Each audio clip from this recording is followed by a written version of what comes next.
is one question that you can ask yourself that will bring you more happiness in this moment. That's a pretty bold claim. And it might even seem a little like a strange claim coming from a dressage trainer, because like dressage, happiness, not typically associated with each other. But then again, I'm not a typical dressage trainer. So what I'm going to share with you is something that I realized kind of gradually over time after I started doing things differently. So I was teaching dressage lessons, and my students were saying, "You changed my life. I'm so much happier. I'm using these concepts with work and my kids and my family." I'm like, what? So this is the concept that I want to give you. It's a big concept for a short talk, but I will give you at the end. I put together some other stuff so you can see it in action, even with a horse in a dressage training session. But in a nutshell, it's about having more happiness by increasing the amount of harmony you're experiencing in this moment. So why harmony? Gandhi said, happiness is when what you think, what you say, and what you do are in harmony. And I realized that when I started doing things differently, this is what I was doing. Instead of prioritizing moving horses up the levels and getting movements done, I was prioritizing what the students were picturing, what they were thinking, how they were saying it to their horse, and then what was happening. And I was also prioritizing my horses. I was more interested in what did I think they were thinking, and what were they saying to me, as well as what they were doing and their behavior. So harmony is important. So great, how do you get to harmony? There's two ways to get to harmony. Either you go with your horse, or you have your horse come with you. And so let's say that from now on, we can also use the horse as a metaphor for life. They're pretty good metaphors for life. So anytime I'm talking today and you hear the word horse, you can substitute the word life, and vice versa. And it makes sense, right? Because if your horse and you are not going in the same direction, it's a problem. But here's the thing. I don't think these are big problems. The big disharmonies are not the problem, because people in this situation, they don't repeat that. Hopefully. They ask for help. They start to do things differently. So what do I think is the real problem? It's this. It's the normalization of the really small disharmonies. And we humans are great at this. How do you feel? Fine. Are you going to come to my daughter's birthday party? Yeah, I'm going to really try. Right? That's what Benjamin Zander calls cosmic laughter, because it's true.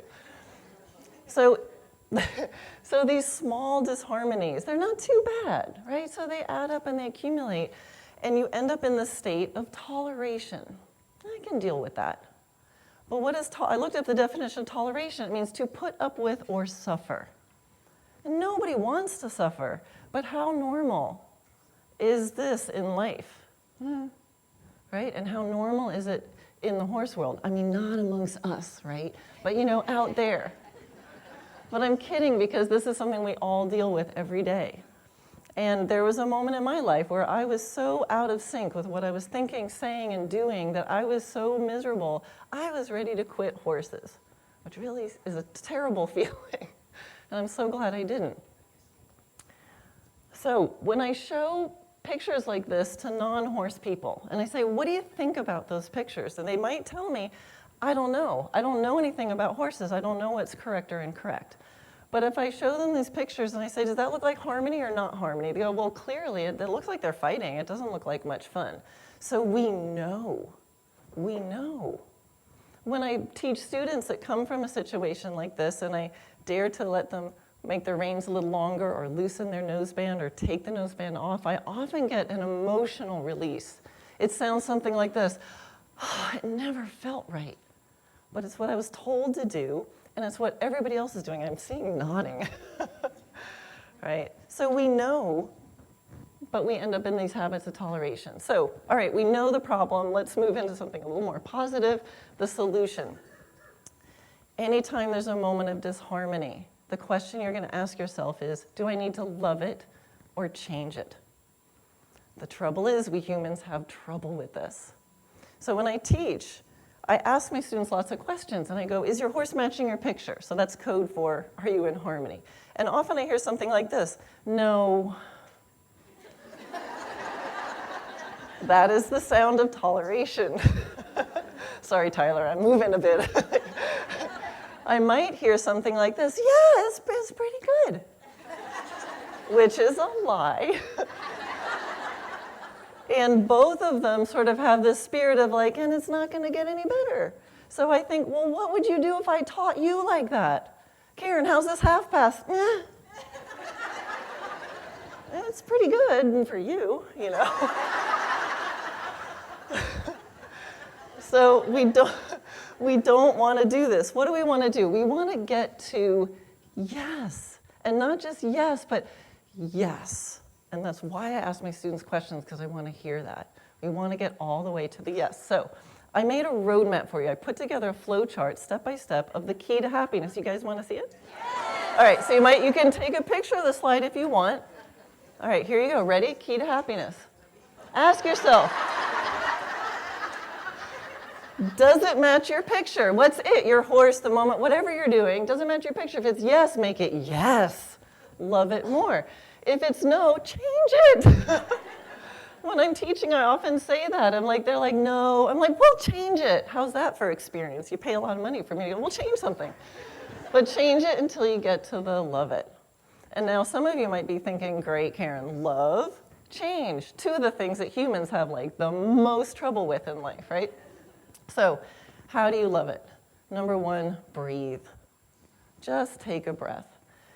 And remember that you need to love it mentally, emotionally, and physically. That means if you're choosing to do something, you're not allowed to complain about it at the same time. So when I'm teaching, I call this like active neutral, when you're embodying, confirming, and allowing your horse to do what you ask them to do without one drop of tension more and without wanting for anything else. That might sound like a tall order, but it doesn't have to be perfect. Baby horse, first time out in the big arena, and they like trot down the long side. Are you going to ride him going, well, you're not Grand Prix yet. Give me 10 years and maybe. No, you're going to be like, oh my God, you're a rock star. Spouses of us all probably hear the stories. Oh my God, they trotted all the way down the long side today. We got it. Can you just take those things and love them more? Love them more. And then, okay, so change.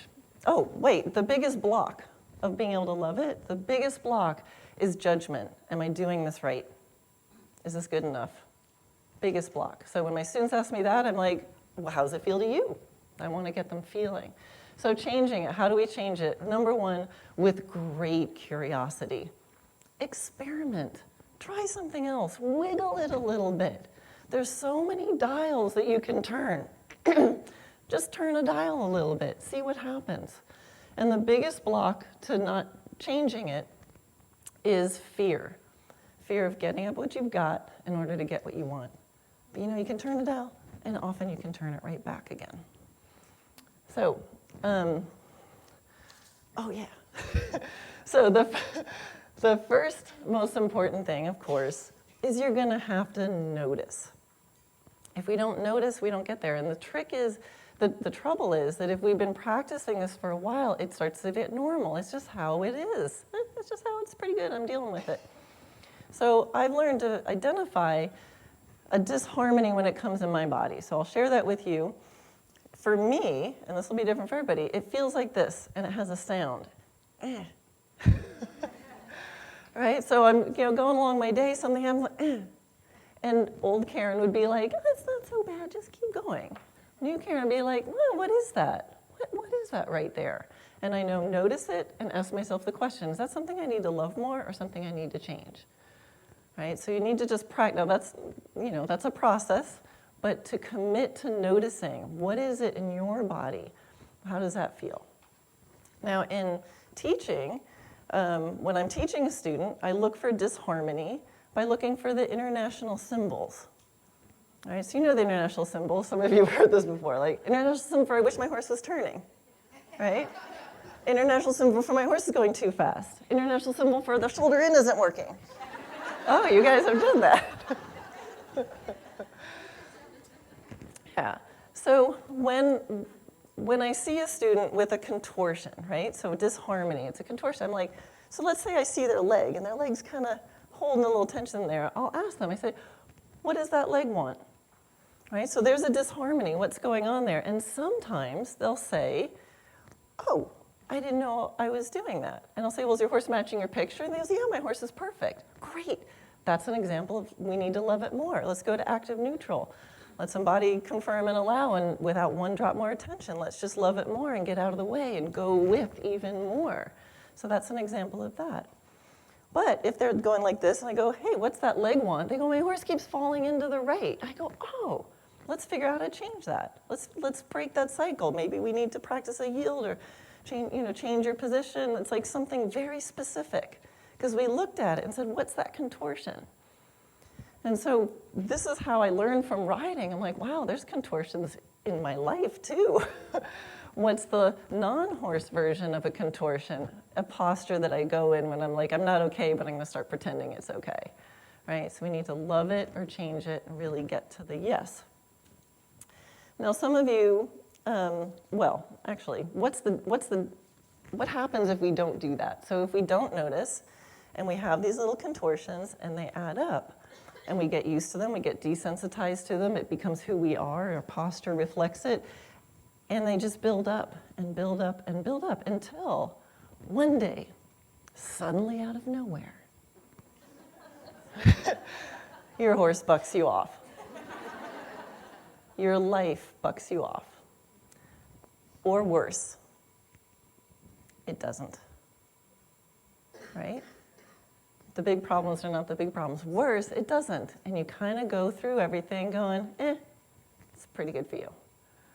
So, I don't know about you, but maybe some of you are right now, as I'm talking, you're thinking of very specific things in your life. I'm seeing nodding moments, things with your horse. Maybe you're like, oh yeah, there's one of those moments I've been holding on to. So I hope that you'll play with this idea. And even throughout this summit, there's going to be things that happen over the 3 days. You're like, Notice, go, ooh, there's that thing. Ask yourself the question, is it something I need to love or change? And then come and tell me. I really would love to hear your experiences. So make sure you find me and just share, we can talk about it. Like, what do we do? What do we do with this newfound thing? Now, some of you at this point might have brain gremlins, and the brain gremlins have been looking for the loophole. I'm seeing nodding. You have brain gremlins that are like, oh no, she's wrong, because I'll show you the situation where I can't love it and I can't change it. It just sucks, and there's nothing I can do about it. I think I read the room. All right, so for you guys, I offer 4 guidelines. It doesn't have to be good. It doesn't have to be perfect in order to love it. Sometimes things are really yucky, and you gotta pour more love into it. Doesn't have to be perfect to love it. Doesn't even have to be good. Number 2, you don't have to hate it in order to change it. Please don't wait until you hate it before you change it. That's what I did. Got me so burned out I was ready to quit horses. Won't do that again. That moment, I was like, no more. Now I know that feeling. I see it a mile away. I'm not going to do it. Sometimes you can change things just for the sake of changing things. You're allowed. Number 3, there's no wrong choice. There's just your choice. And your life and your horses, they don't care if you're perfect or correct. They just want you to be happy. And the 4th one is, the change doesn't need to be complete before you start feeling happy.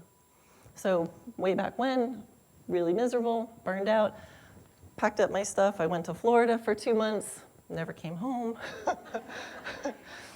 Changed everything, developed dressage naturally, changed how I was teaching, changed how I was training, built all this stuff, my online courses, all that stuff. When did I get happy? After all that stuff? I got happy when I shut the door of my car and headed out on the road. I didn't even know what I was doing, but I was changing something. And that's when I started to feel happy. So don't be afraid to play with it. So I'm going to share some sacred wisdom that I learned up on that pyramid. So I got a chance to spend some time with Don Miguel Ruiz. He's the author of the Four Agreements. And so I went to Teotihuacan, Mexico, and we're up on the Pyramid of the Sun. It was kind of a windy day, and he calls us over. He says, "My children, I want to share with you the most sacred Toltec wisdom." And the Toltecs were really scientists and artists of how to be happy in life. So we all gathered around and we listened in, because he likes to whisper. And he goes, "You try something, and if you don't like it, you change it." And then he started giggling, and he walked off. And it's like, wow, simple. Simple, not so easy. So it's with that childlike spirit that I invite you to entertain the idea that things can be amazing, and they can be even just a little more amazing than they are right now. You don't have to wait till you're terrible to go to okay to go to good. You can take great and go even better. Yes. So never underestimate the possibility for things to improve in ways you cannot yet imagine. And if that sounds interesting, and you want to kind of see it done in an actual lesson with a horse, so I put together some stuff just for anybody who thought this talk was cool, dressagenaturally.net/love, and I'll send it to you.